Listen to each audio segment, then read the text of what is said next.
The Volanthi cruiser floated dead in the empty space between stars.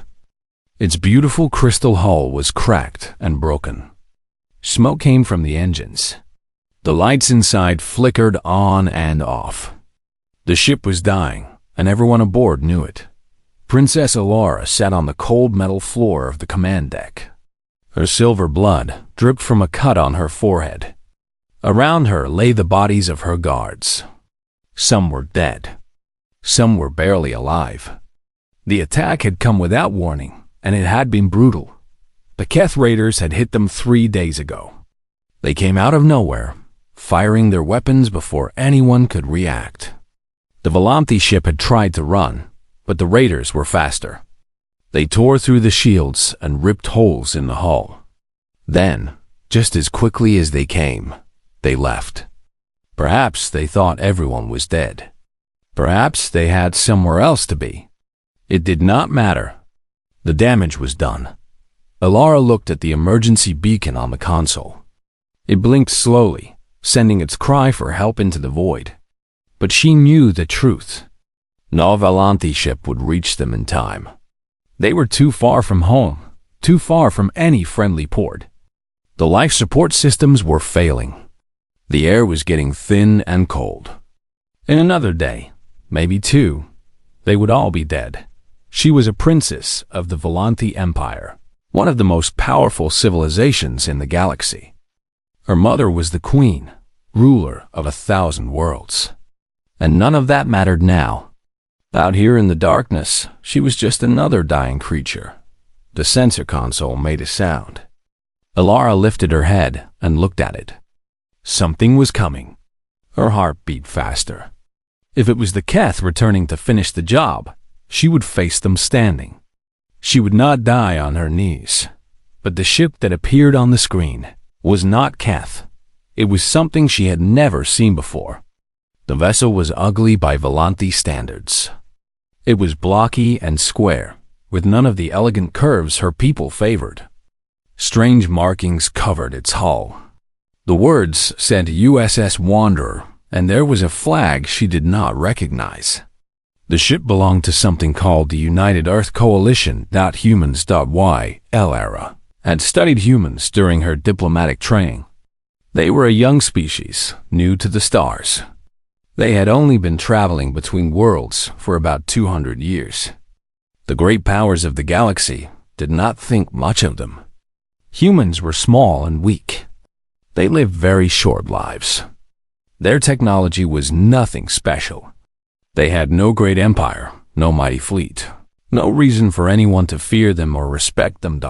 So why was a human ship here, in the middle of nowhere, responding to her distress signal? The communication system crackled. A voice came through, speaking in a language she did not understand at first.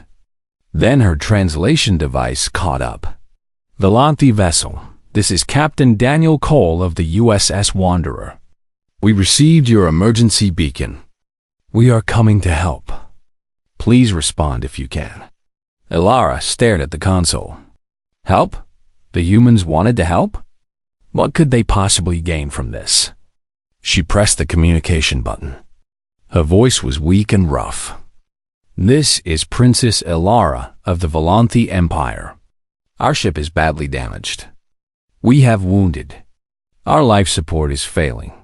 There was a pause. Then the human voice came back, warm and steady. Understood, Princess. We are docking now. Hold on. We are coming. The Volanthi cruiser shook as the human ship connected to its hull. Elara heard the sound of metal doors opening. Then footsteps. Many footsteps, moving quickly through the broken corridors of her ship. The first human she saw was a man. He was smaller than she expected, shorter than most Volanthi by a full head. His skin was a light brown color, and his hair was dark and cut short. He wore a simple uniform with the same flag she had seen on his ship. His eyes were tired, but there was kindness in them. Behind him came more humans, carrying equipment and medical supplies. Princess Elara? The man asked. I am Captain Daniel Cole. We are here to help. Elara looked at him. She looked at the humans spreading out through her ship, already working to save her people. She did not understand. Why? She asked, "Why would you come? You are far from your territory. This is dangerous space. You gain nothing from helping us." Daniel Cole looked at her for a long moment. His expression was strange. It was not the look of a man calculating profit or advantage. It was something else. Something she could not name. "Because you needed help," he said simply. "That is reason enough." Elara did not know what to say. In all her years of diplomatic training, she had never heard anyone say something like that. Every species in the galaxy operated on the principle of advantage. You helped others because you wanted something in return. That was how the universe worked. That was how it had always worked. But these humans seemed to believe something different. The human crew worked through the night. Their engineers crawled through the damaged sections of the ship, fixing systems that Volanti technology could not repair in the field. They used strange tools and creative solutions. When one approach did not work, they tried another. They did not give up. A human woman came to treat the wounded. Her name was Grace, and she was a medic. She was small even by human standards, with red hair and gentle hands. She had never treated Volanti before. She did not know their anatomy or their medicine. But she learned quickly, asking questions, studying the medical database, adapting her knowledge to save lives. Elara watched Grace work on one of her guards, a young male named Torek, who had taken a piece of metal through his chest. The wound was bad. By all rights, he should have been dead. But Grace refused to let him die. She worked for hours, her hands steady, her focus absolute. And when she was done, Torek was still breathing. "How did you do that?" Elara asked. "You have never seen our kind before. How did you know what to do?" Grace looked up at her and smiled. It was a tired smile, but warm. "I did not know," she admitted. "But I could not just let him die. So I figured it out." By morning, the Volanti cruiser could move again. It was not fully repaired. It would need proper maintenance at a station. But it could travel. It could survive. Captain Daniel Cole came to say goodbye. He looked even more tired than before. He and his crew had worked all night without rest.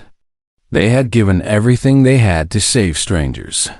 "You should be able to reach the nearest station in about 2 days," he said. "Your life support will hold. Your wounded are stable. You are going to be okay." Elara stood before him. She was taller than him, stronger than him, from a civilization far older and more powerful than his. But in that moment, she felt small. "I do not understand you," she said honestly. "Your people risked their lives for us. You spent your resources, your energy, your time, and you asked for nothing in return. This is not how the galaxy works." Daniel Cole smiled. It was a gentle smile, full of something she could not identify. "Maybe not," he said. "But it is how we work. We help because helping is right. We save lives because lives matter. We do not need a reason beyond that." He turned to leave, then stopped and looked back at her. "Take care of yourself, Princess. The galaxy can be a dark place. But it does not have to be. Not if we choose to make it brighter." Then he was gone. The human ship detached from her cruiser and flew away into the stars. Elara watched it go until it disappeared from her sensors. She stood there for a long time, thinking about what she had seen. The humans were weak. They were short-lived. They had no great power or influence.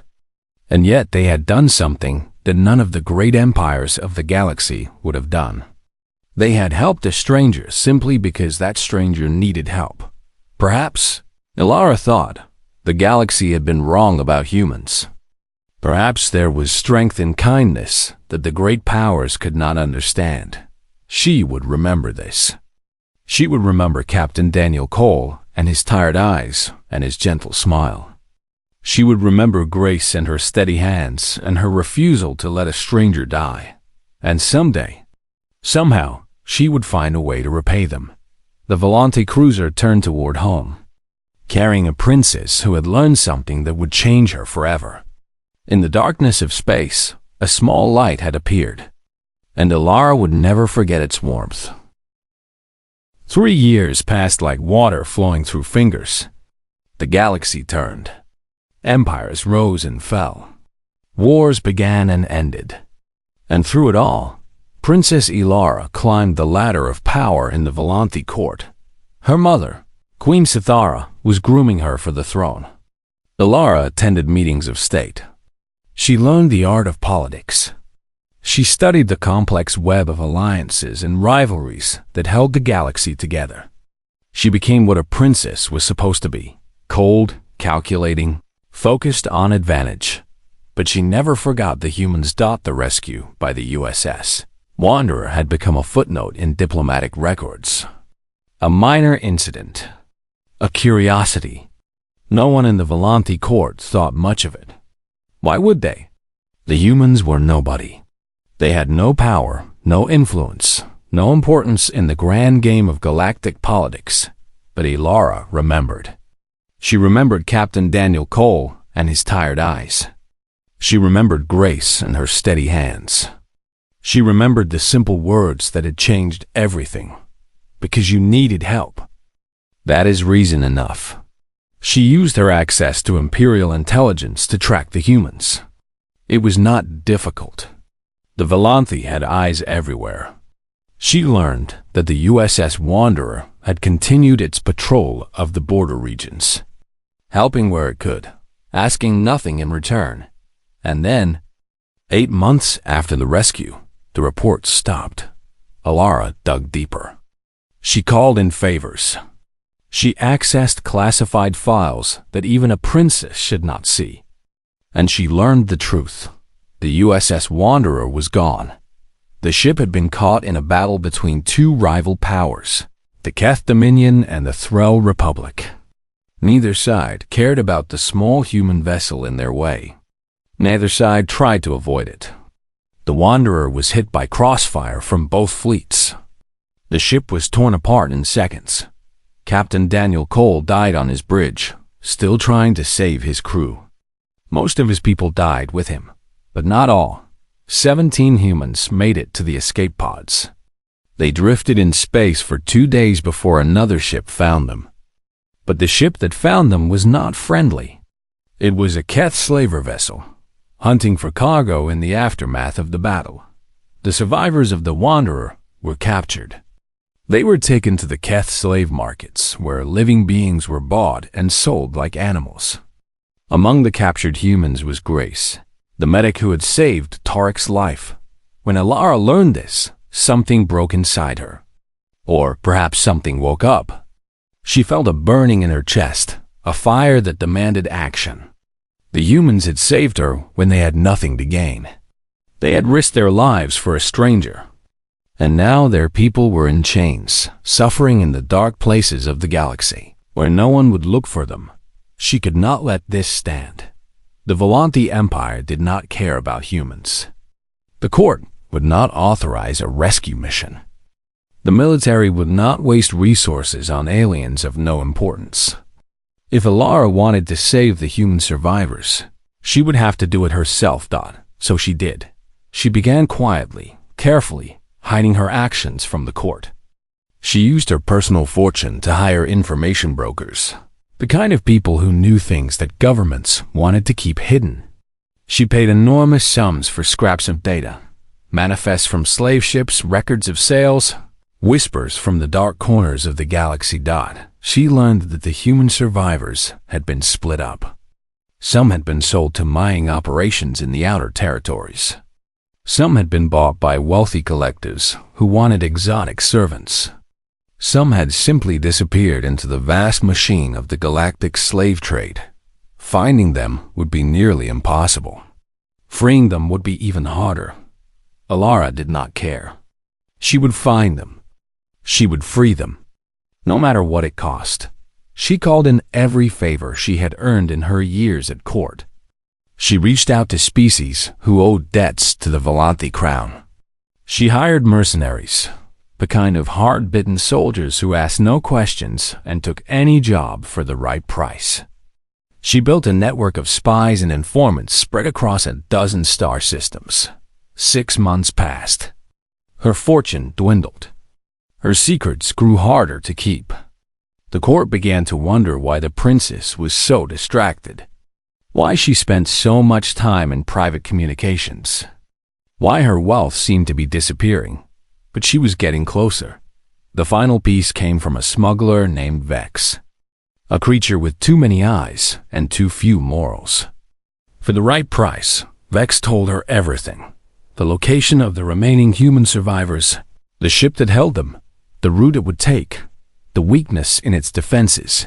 11 humans were still alive.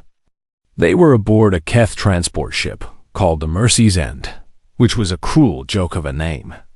The ship was heading to a mining colony in the Outer Reach, where the humans would work until they died. Elara gathered her mercenaries. She took a fast ship from the Royal Fleet, claiming she needed it for a diplomatic mission. She flew to intercept the Mercy's End in the empty space between systems, where no one would see what happened. The battle was short and brutal.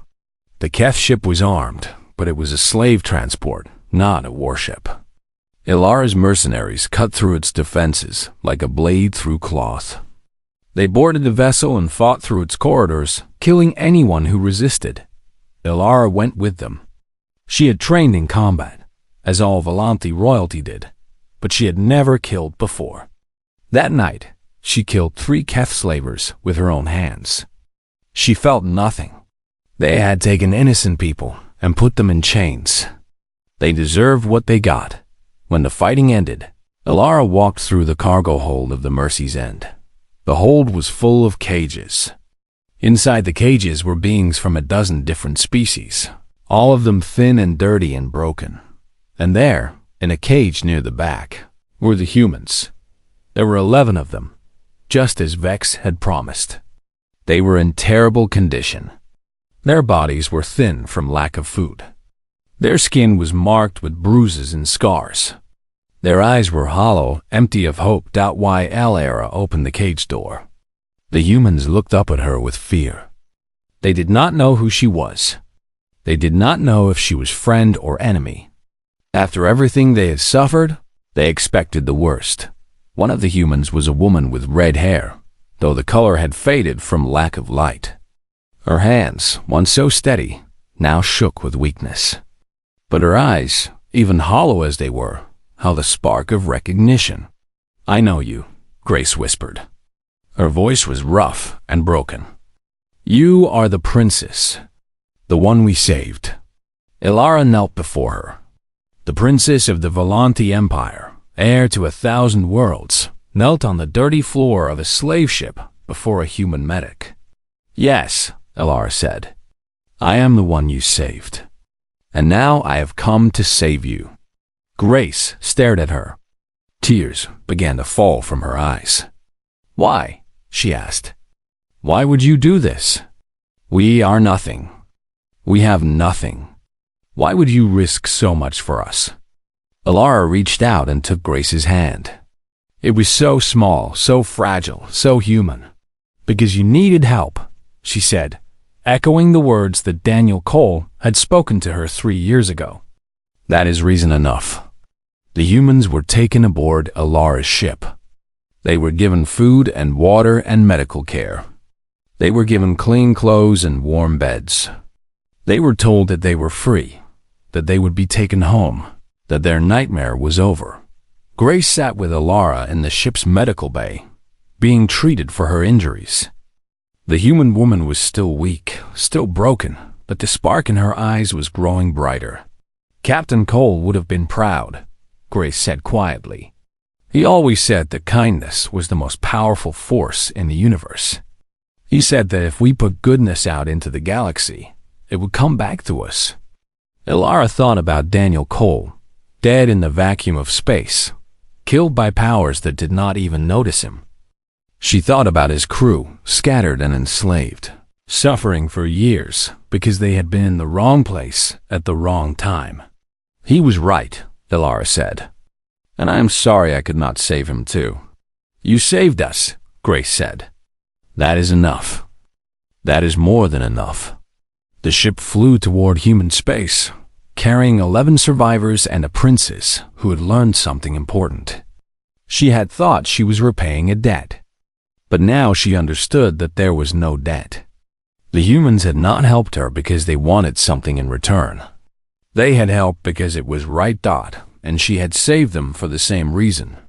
This was not about balance or obligation. This was about choice. The choice to be good in a galaxy that often rewarded cruelty. The choice to help others even when it cost you everything. The humans had shown her this truth 3 years ago. Now she understood it in her bones. As the ship flew through the stars, Elara made a promise to herself. She would not forget this lesson. When she became queen, she would rule differently than those who came before. She would remember that power was not just about strength and advantage. It was about what you chose to do with that strength. The humans called it kindness. The Volanthi had no word for it.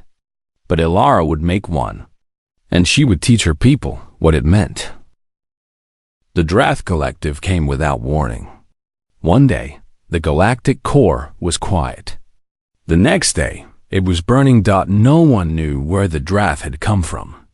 They emerged from the deep core, from regions of space that no one had explored, from places that were supposed to be empty. Their ships were massive, black vessels that blocked out the stars.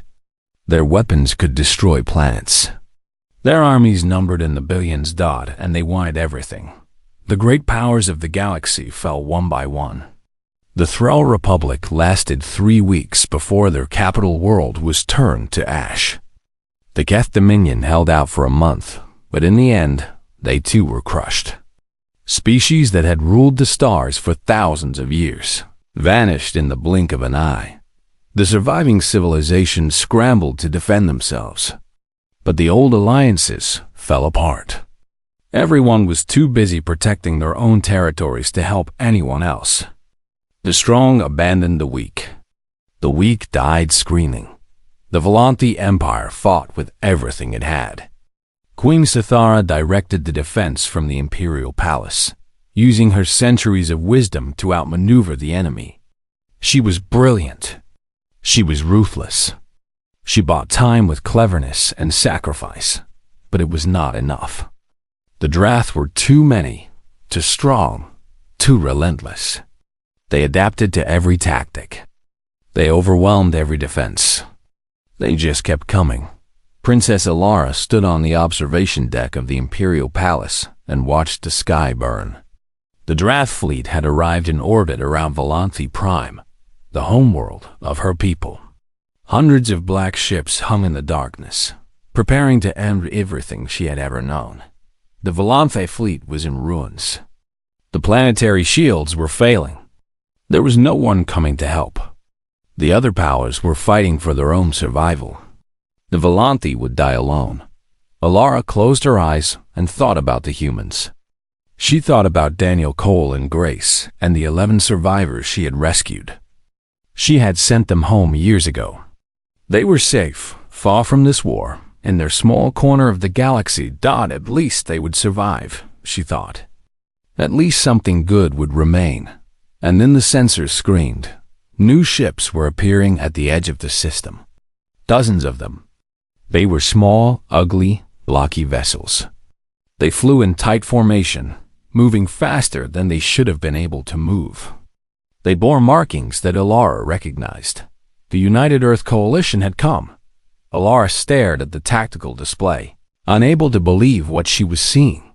The humans had sent their fleet. Not a token force, not a symbolic gesture. They had sent everything they had. 37 ships crewed by volunteers, flying across the galaxy to fight a war that was not theirs. A communication came through. The voice was young, strong, and steady.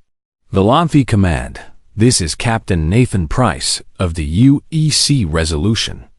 The United Earth Coalition stands with our friends. We are here to help." Elara found her voice. "Captain Price, this is Princess Elara. You cannot be here. The Drath will destroy you. You do not have the ships, the weapons, the numbers. You will die." There was a pause. Then Nathan Price spoke again, and his voice was gentle. "We know, Princess. We know we are going to die. But we could not stay home while our friends burned. Your people saved our survivors. You spent your fortune, risked your position, broke your laws to bring our people home. We could not be less than you were." Elara felt tears running down her face. "You do not owe us this much. We do not deserve this sacrifice." "This is not about what you deserve," Nathan said. "This is about who we choose to be. All hands, all ships. This is Captain Price. Today, we fight for the Volanti. Today, we show the galaxy what humanity means. No retreat. No surrender. Make every shot count." The human fleet charged into the Drath formation. They were outmatched in every way. Their ships were smaller, their weapons weaker, their shields thinner. The Drath had centuries of military experience. The humans had barely 200 years among the stars. But the humans did not fight. Like anyone else, they did not retreat when their ships were damaged. They flew their crippled vessels straight into enemy formations, using their own explosions as weapons. They launched boarding parties into Drath command ships, fighting hand-to-hand against creatures twice their size. They died, but they took the enemy with them. The battle lasted 7 hours. Elara watched from the observation deck, her heart breaking with every human ship that fell. She saw the Resolution take hit after hit, its hull torn open, its systems failing. She saw Captain Nathan Price refuse to retreat, directing his remaining ships even as his own vessel burned around him. 29 human ships were destroyed. Over 4,000 humans died in those 7 hours. They were teachers and farmers and engineers who had volunteered to fly into certain death. They had families waiting at home. They had lives they would never live. But they broke the Drath assault. The human sacrifice bought time. Just enough time for the Volanti reinforcements to arrive from the outer systems. Fresh ships poured into the battle, and the combined fleet pushed the Drath back. The black ships retreated, damaged and confused. They had expected easy prey. They had not expected anyone to fight this hard. When the battle ended, only 8 human ships remained. The Resolution drifted among the wreckage, its engines dead, its hull breached in 17 places. Most of its crew was gone, but it was still there. Still flying the flag of the United Earth Coalition. Queen Sithara herself flew to the Resolution. She walked through the broken corridors, stepping over debris and bodies. She found Captain Nathan Price in the medical bay, badly wounded but alive. His arm was shattered. Burns covered half his face. But he was breathing. The Queen of the Volanti Empire stood before this broken human and looked into his eyes. "Why?" she asked. Her voice was not cold or regal. It was raw with emotion. "Why would your people die for us? We are not your kind. We are not your allies. We offered you nothing. Why would you sacrifice so much?" Nathan Price looked up at her. His face was ruined, but his eyes were clear. "Because your daughter showed us what we could be," he said. "She saved our people when she had nothing to gain. She taught us that kindness matters, that helping others is its own reward. We could not sit safely at home while her people died. We could not be less than she was." The Queen was silent for a long moment. In 400 years of ruling, she had seen everything. She had seen treachery and loyalty, courage and cowardice, love and hate. She thought she understood the nature of intelligent beings. She had never seen anything like this. "You have changed everything," she said quietly. The galaxy will never be the same after today. I hope so, Nathan said. I hope people remember that there is another way, that we do not have to abandon each other, that we can choose to be good, even when it costs us everything. The Queen reached out and touched his uninjured hand. It was a gesture she had never made to anyone outside her own family. The Volanthi will remember, she promised. We will never forget what your people did today, and we will honor their sacrifice for as long as our civilization endures. The news of the Battle of Volanthi Prime spread across the galaxy.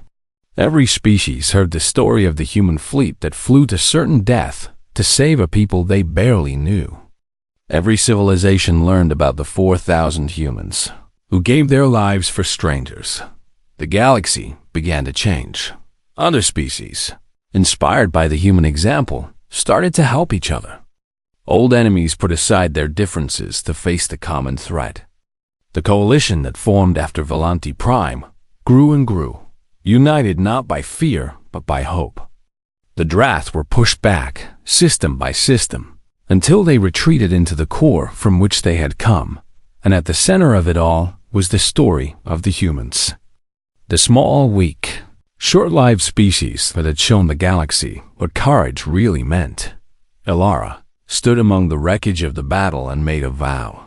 She would spend the rest of her life making sure that the human sacrifice was not forgotten. She would build a monument that would last 1,000,000 years. She would write their names in the stars. The humans had given everything, and she would make sure the galaxy remembered. The Great Hall of the Volanthi Palace was the largest enclosed space in the known galaxy. Its crystal walls rose 1,000 feet into the air. Its floor could hold 1,000,000 people. Light poured through windows carved from single gemstones, painting everything in shades of gold and silver. Today, the hall was full. Representatives from 100 species filled the chamber. There were the tall, thin Thrall with their feathered crests. There were the massive Keth, their scales gleaming in the light. There were beings of every shape and size from every corner of the galaxy, all of them summoned by Queen Sithara for an announcement of historic importance. The Drath War was over. The enemy had been driven back into the galactic core, defeated by the unprecedented alliance that had formed after the Battle of Volanthi Prime. The galaxy was at peace for the first time in a generation, but more than that had changed. The very nature of galactic civilization had transformed. Species that had ignored each other for millennia were now working together. Old hatreds were being set aside. The principle of mutual aid, once considered foolish idealism, was becoming the foundation of a new order. And everyone knew who was responsible. The humans, the small, weak, short-lived species that had flown to certain death to save strangers. The people who gave without expecting anything in return. The civilization that had somehow shown the galaxy a better way to live. At the center of the Great Hall, standing on a platform of white stone, was Princess Elara. She wore the ceremonial robes of the heir apparent, heavy with tradition and meaning. Her silver skin glowed in the light. Her eyes were calm and proud. Beside her, supported by a medical frame that helped him breathe, stood Nathan Price. He was dying. Everyone could see it. His body was thin and weak. His scarred face was pale. The medical frame did most of the work of keeping him alive. He had months left, perhaps weeks. No one knew for certain, but he stood straight and tall. His eyes were bright. He looked at the assembled representatives without fear, without shame, with the quiet dignity that humans always seem to carry. Even in their darkest moments, Queen Sithara descended from her throne. She was ancient even by Volanthi standards, over 400 years old. She had ruled through wars and peace, through triumphs and disasters. She had seen empires rise and fall. She had thought she understood everything there was to understand about the universe. The humans had proven her wrong. She walked slowly across the Great Hall, her robes trailing behind her. The representatives parted before her, creating a path to the platform where her daughter and the humans stood. The silence was absolute. A million beings held their breath. The Queen stopped before Nathan Price. She looked at him for a long moment, studying the fragile creature who had somehow transformed the political landscape of an entire galaxy. Nathan met her gaze steadily. He did not bow or look away. He faced the most powerful ruler in known space as an equal, the way humans always did. They could not help it. It was in their nature. The representatives wish to understand, Queen Sithara said. Her voice carried to every corner of the vast chamber, amplified by the crystal walls.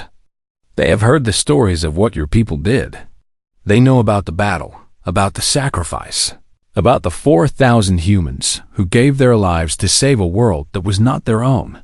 But they do not understand why. She paused, letting the words settle. Every species in this galaxy operates on principles of advantage. We help others because we expect something in return. We form alliances because they benefit us. We sacrifice when we must, but only for our own people, our own interests, our own survival. That is how civilization works. That is how it has always worked. She gestured at the assembled representatives. These beings cannot comprehend what your people did. They cannot understand why anyone would fly across the galaxy to die for strangers. They think there must be some hidden motivation, some secret advantage, some calculation that they have missed. The Queen turned to her daughter. Her voice softened, taking on a tone that few had ever heard from her. Who is he, Ilara? She asked.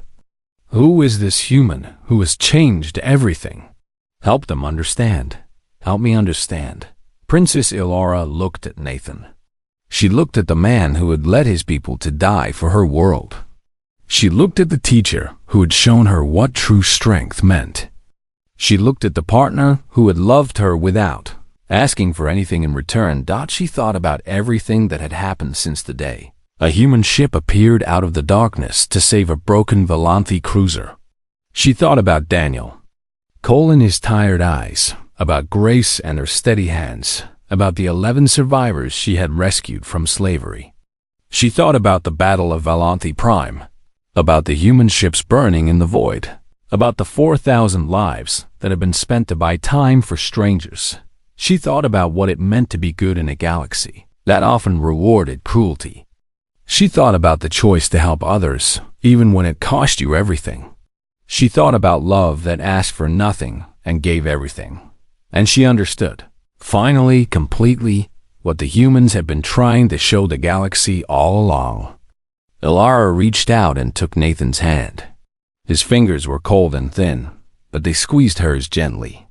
He was here. He was with her. That was all that mattered. She turned to face the assembled representatives, the 100 species who had come to hear her speak. She looked at them, these beings who could not understand why anyone would sacrifice for strangers. She wanted to give them an answer that would make sense to them, an explanation they could fit into their calculations and models, but the truth was simpler than that.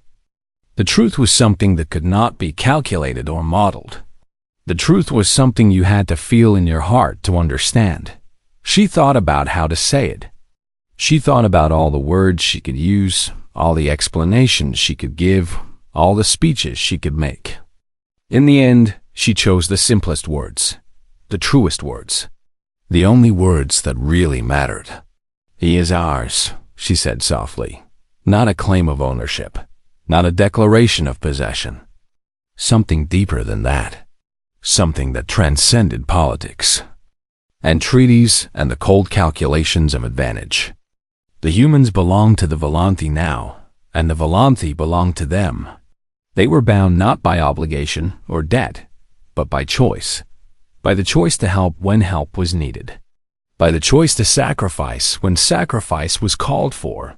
By the choice to love without condition and give without expectation. He is ours, Ilara repeated, her voice growing stronger. And we are his. His people came to us when no one else would. They died for us when they had nothing to gain. They showed us that there is another way to live. They showed us that kindness is not weakness, that sacrifice can be beautiful, that love is the strongest force in the universe. She looked at Nathan, and her eyes were shining with tears.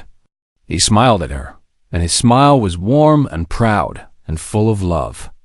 The humans do not ask why they should help others, Ilara continued. They simply help. They do not calculate whether kindness will benefit them. They are simply kind.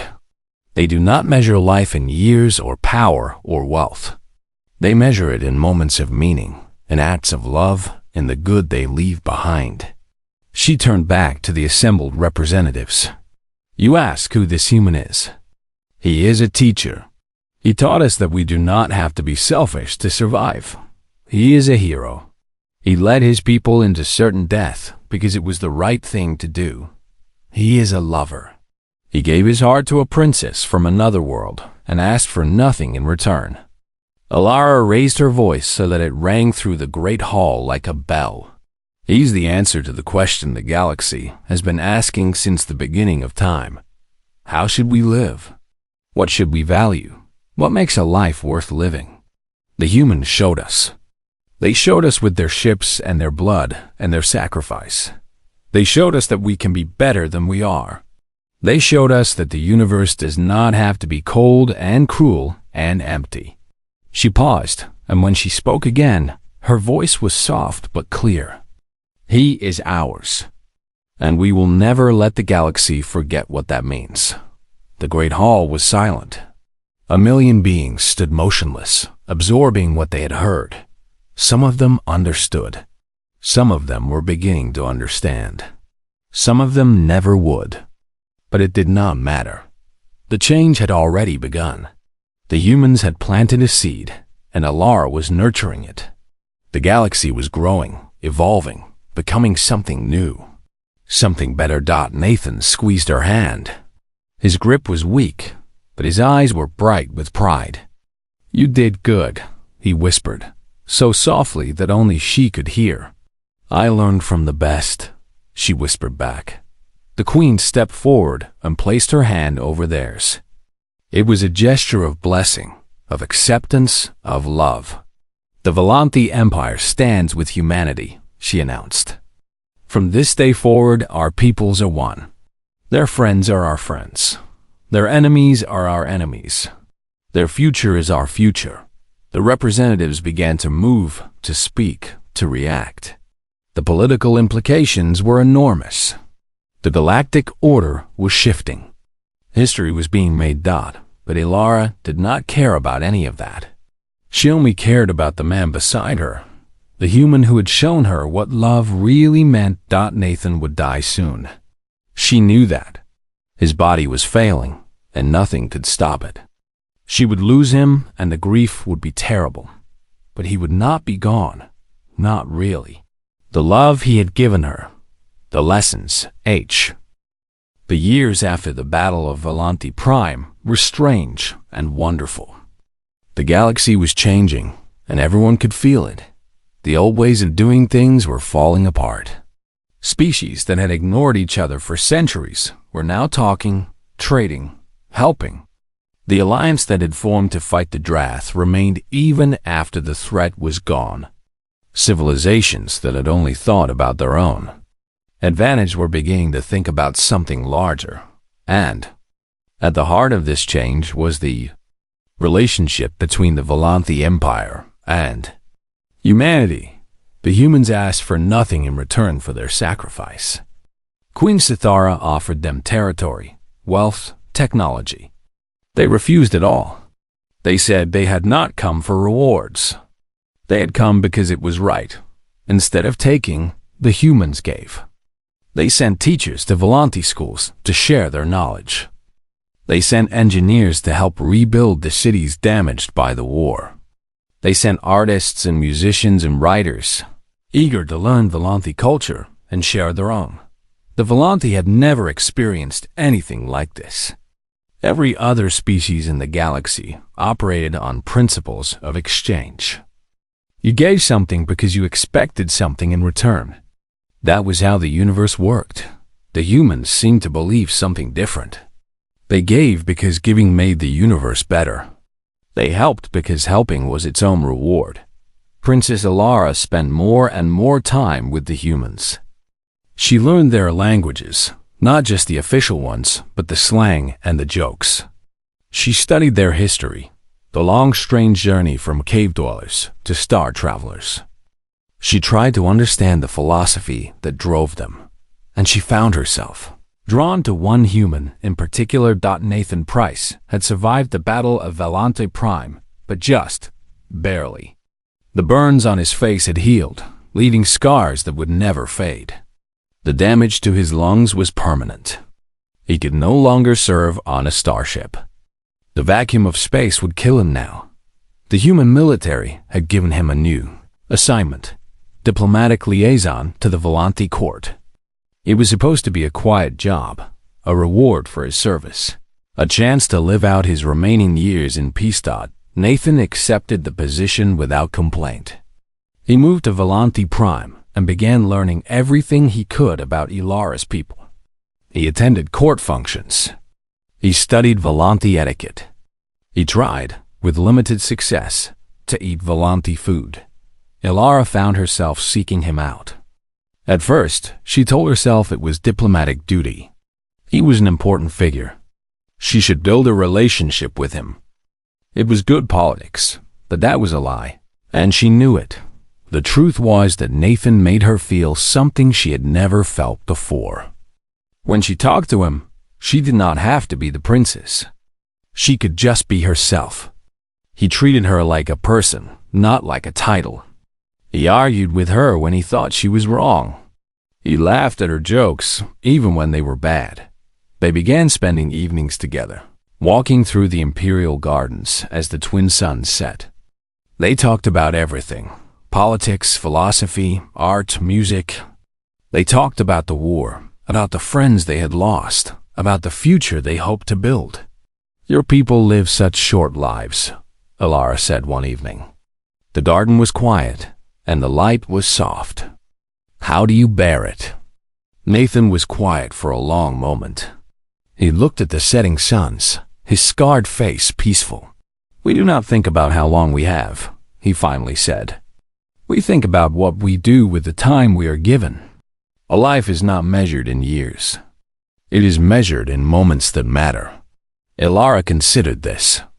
The Valente could live for 500 years or more. They thought in centuries, planned in generations. The idea of measuring life in moments was strange to her. "Is that why your people are so willing to sacrifice themselves?" she asked. "Because each moment matters more when you have fewer of them?" Nathan smiled. It was a sad smile, but warm. "Maybe, or maybe we are just stubborn. We see something that needs to be done, and we do it. We do not stop to calculate whether we will live long enough to see the results. We just act." "That sounds exhausting," Ilara said. "It is," Nathan agreed. "But it is also wonderful. Every day is precious. Every choice matters. Every act of kindness echoes forever." He turned to look at her. "You understand this, I think. You chose to save our survivors when you had nothing to gain. You understood that the act itself was the reward." Ilara felt her heart beat faster. No one had ever understood her like this. No one had ever seen so clearly what she was trying to become. The seasons changed. The twin suns moved through their patterns. And slowly, carefully, Ilara and Nathan fell in love. It was not a simple thing. She was a princess, heir to an empire. He was a human, a member of a species that most Valente still looked down on. Their people had different customs, different bodies, different lifespans. There were 1,000 reasons why it could not work. But love does not care about reasons. The court was scandalized. A princess in love with a human? It was unthinkable. Some called it a disgrace. Some called it a betrayal. Some demanded that Ilara give up her position as heir. Queen Sithara listened to all the complaints. Then she summoned Ilara to the throne room for a private audience. "You have heard what they are saying," the queen said. Her voice was calm, as always. They say you have brought shame upon our house. Elara lifted her chin. I have brought nothing but honor. Nathan Price led his people to die for us. He sacrificed everything to save our world. There is no shame in loving such a man. The queen studied her daughter for a long moment. Then, slowly she smiled. No, she agreed. There is no shame. There is only courage. She stood from her throne and walked to Elara. I have ruled for 400 years. I have seen empires rise and fall. And in all that time, I have never seen anyone change the galaxy the way the humans have. They taught us that kindness is not weakness. They showed us that sacrifice can be beautiful. She took her daughter's hands. If you love this human, then love him. I will silence the court. Elara felt tears in her eyes. Thank you, mother. Do not thank me, the queen said. Thank the humans. They are the ones who showed us a better way. The relationship between Elara and Nathan deepened. They were together constantly now. The court got used to seeing the princess and her human companion at every function, every meeting, every ceremony. But Nathan's health was failing. The damage from the Battle of Volanthi Prime was catching up with him. His lungs grew weaker. His strength faded. Human medicine could not repair what had been broken. Volanthi medicine was too different from human biology to help. Nathan was dying. Elara searched for solutions. She consulted the best doctors from a dozen species. She spent fortunes on experimental treatments. Nothing worked. The human body was too fragile, too limited, too mortal. You cannot save me, Nathan told her one night. They were in her private chambers, sitting together by the window. The stars shone cold and distant. I am human. We break. We die. It is what we do. I do not accept that, Elara said fiercely. There must be something. Some treatment, some technology. I will find it. Nathan took her hand. His grip was weak, but warm. Listen to me. I do not want to be saved. I want to live whatever time I have left with you. I want to matter. That is all any human wants. Elara felt her heart breaking. How can you be so calm about this? You are dying. Everyone dies, Nathan said gently. The question is whether we live first. And I have lived, Elara. I have lived more in these last years than I ever thought possible. I have seen wonders. I have loved and been loved. I have made a difference. He smiled, and his eyes were bright. When I die, I will die happy. Can most people say that? Elara pulled him close and held him tight. She did not want to let go. She wanted to hold this moment forever, to stretch it across eternity, but she knew that she could not. She could only treasure it. In the end, she made a decision. She invoked an ancient Volanthi law that allowed a member of the royal family to claim a being from another species as protected. It was a status that had not been used in centuries. It granted the protected being all the rights and privileges of Volanthi nobility. Nathan Price became the first human to hold such status. He was not a prince, not officially, but he was recognized by the Empire as part of the royal house. When the announcement was made, the galaxy took notice. The Volanthi princess had claimed a human as her own. It was a symbol of everything that had changed since the Battle of Volanthi Prime. It was a promise that the alliance between the two peoples would last forever. And for Elara, it was simply love. Nothing more, nothing less.